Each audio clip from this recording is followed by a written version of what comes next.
Essa canção é uma homenagem do cantor Dudu Marques a todos os pais do Brasil e do mundo e à minha figura paterna, senhor Paulo Sérgio Alves. Cansado da luta dos trancos da vida, saudade doída bateu pra valer. Lembrei do meu pai lá no sítio nosso, meu velho, eu não posso ficar sem te ver. Cheguei bem cedinho na cerca de arame, eu vi um enxame de abelha subir. No velho morão do chão estradeiro, exalava o cheiro do mel jataí.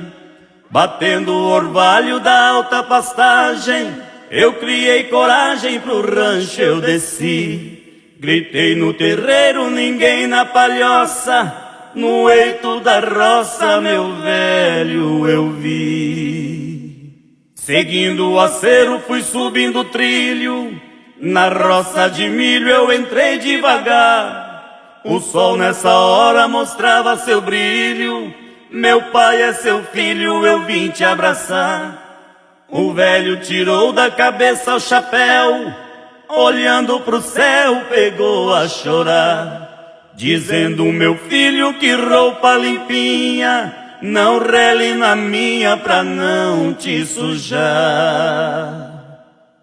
Do peito do velho suor corria, até parecia mina da biquinha.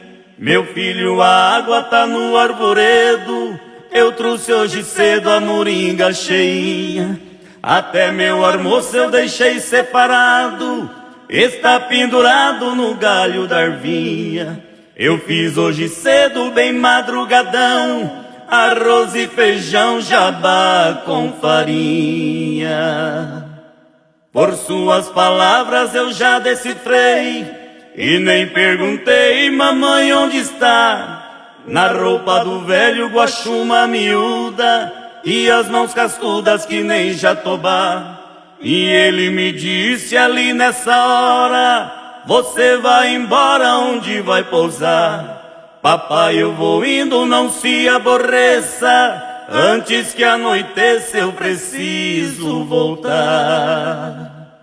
Eu beijei o rosto do meu pai amado, entrou no roçado, o surtão foi atrás. Eu também saí chorando escondido, meu velho querido, eu te amo demais.